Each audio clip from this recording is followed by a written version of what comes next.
இங்கே பத்திரிகையாளர்களுக்கான நல வாரியத்தை நியாயமான முறையிலே உழைக்கும் பத்திரிகையாளர்களுக்கு பிரதிநிதித்துவப்படுத்துகிற முறையிலே சரியாக இயக்க வேண்டும் என்று சொல்லியும் நீண்ட நாள் கோரிக்கைகளுக்கான பாதுகாப்பு சட்டத்தை நிறைவேற்ற வேண்டும் என்பதையும் வலியுறுத்தி நடைபெறுகின்ற இந்த ஆர்ப்பாட்டத்திலே ஒரு மூத்த பத்திரிகையாளராக என்னுடைய ஆதரவை தெரிவித்து தமிழ்நாடு அரசாங்கத்துக்கு இந்த கருத்துக்களை வலியுறுத்தி விடைபெறுகிறேன். நன்றி, வணக்கம்.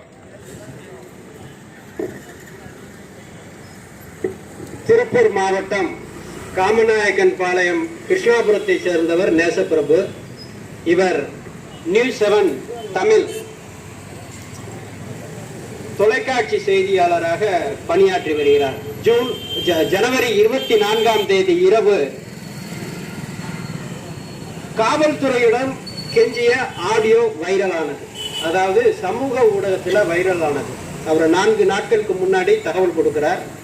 அதற்கு பிறகு திருப்பி தகவல் கொடுக்கிறார். நேராக வாங்க வந்து வழக்கு பதிவு செய்வோம் அப்படின்ட்டு காவல்துறையில் சொல்கிறாங்க. அதில்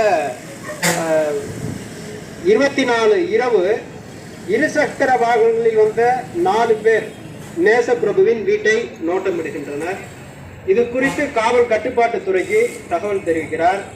பின்னர் வீட்டிலிருந்து காரில் வெளியே வந்த நேசப்பிரபு அருகில் உள்ள பெட்ரோல் பங்கு செல்கிறார். அங்கு 2 கார்களில் வந்த மர்ம கும்பல் நேசப்பிரபுவின் கை, கால் மற்றும் முகம் உள்ளிட்ட இடங்களில் அரிவாளால் சராமரியாக வெட்டிவிட்டு அங்கிருந்து தப்பிவிட்டனர். அவர் மருத்துவமனையில்